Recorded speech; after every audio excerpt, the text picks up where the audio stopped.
Now let's go over here to links. And we're using logos here that don't match the site. Don't do that. Use logos that do match your site, or just use a text link instead. But don't clutter it up. Don't make it look ugly. Now, the thing here, we've got music download links for TuneTribe, then some music links, and these are all on the page. And then here, industry links. Well, this takes you to a whole nother page. So what I would suggest is that, if you're going to do your links, keep them all on one page or keep them all categorized on separate pages, but don't split them all up like this, because right now some are on this page, some are on other pages. The other thing that I would suggest in your link section, this person does UK techno music. This person needs to collaborate with other techno artists in his area or in the UK, or who play the same kind of music but are international, and do link exchanges with them. So you can say, if you like Grimy City, you'll also like this. And you can do that in any genre of music. And I know a lot of people are afraid that if you link people to other websites, that they're going to like somebody else's music more and then they're never going to come back to you. The thing is that if they're going to like somebody else more and never come back to you, then they probably weren't ever going to come back to you anyway. So at least you gave them somewhere decent to go.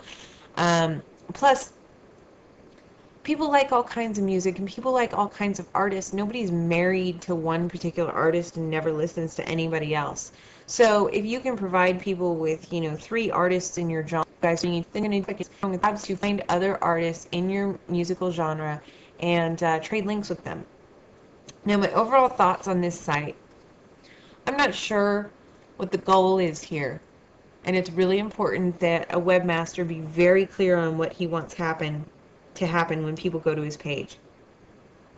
I'm going to assume that because he's got the TuneTribe logo up a few times, that he wants people to buy a single at TuneTribe.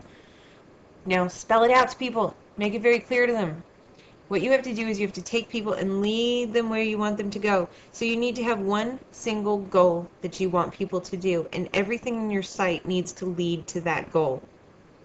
Everything else is secondary to that goal. Keep that in mind. Everything else is secondary. Your biography is secondary because your biography doesn't make you any money or give you newsletter subscribers or, make people purchase your song. Your gigs might not be secondary. Your gigs might be your primary goal because you make money on ticket sales. If so, then you need to make that the primary focus throughout the site. Put it on every page. Put it in the most prominent position. Make everything else secondary to it. So I think that that's the biggest takeaway that you guys can take from this video, is that you absolutely must be clear on what you want your website visitors to do when you get to your page. Do you want them to spend money? Do you want them to give you your email address? I don't care what you want them to do, but figure it out and then make sure that that is the primary thing that they see when they get to your page. The other things about this particular site, it's got a fairly fresh design. And it's been updated recently and stuff with the news and all that. So make sure that your page doesn't look old school. Make sure that your page isn't cluttered. That's another thing that I really like about this site, is it isn't cluttered, because clutter just confuses the eye. People come to a page and they see like 50 buttons and 18 song downloads and a bio and just all this stuff on one page instead of broken up into several pages, and nobody knows what to do. It's just like information overload. I'm never going to get through all this, so they just go somewhere else where it's clearer. Now, I wanted to show you too, if you do need a website update and something that's a little bit fresher, you can go to, oh, it's not coming up. Go to oswd.com, and that's open source web design. Oops, it's .org. Open source web design.org. And all that is a bunch of templates in the cool Web 2.0 style that you can download and integrate into your site.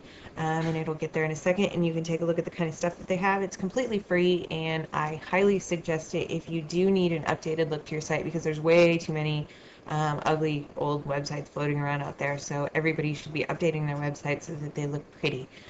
First impression means everything. If somebody gets to your page and they don't think it's attractive, they're going to leave.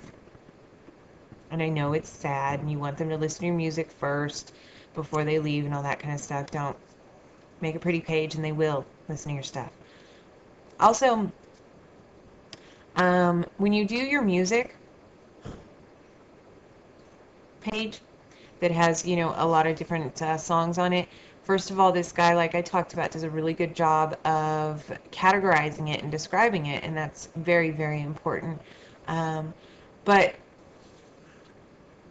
it's not on the main page of the site, so maybe bring some of your music over to the main page. Um, don't put in a jukebox on your main page that auto plays, because if somebody's at work and they're browsing websites, you know, and then it starts auto playing, they're just going to click out. Sometimes people's speakers are up too loud, it scares them. Don't do it, it's annoying. If people want to listen to your music, they can figure out how to click a play button. Also, if you do a jukebox, you can't describe it, the music, like I talked about earlier, so I don't necessarily suggest that you put everything in a jukebox. Maybe just do like your 2 top songs on your homepage, or, you know, this person's trying to push the one MP3 download, so maybe just do a streaming of that. But don't load up a jukebox with like 40 songs and expect people to sit and listen to them all, because they won't. Most people don't have the time for it. They want to hear snippets, they want to hear your best stuff. So make sure that that's available to them. That is it for my website critique. I want everybody to go to your website, think about what your primary goal is, think about how you can get people to act on that primary goal of yours, how you can make it clearer to them, and some of the other tips that we talked about in your biography, in your music pages, in your gigs and news pages. Go back to your website and look at how you're doing those things and how you can implement some of those changes onto your website. It'll make a big difference. Thank you very, very much for listening. This is Michelle McPherson with Musicians Mastermind, and I will talk to you soon. Bye-bye.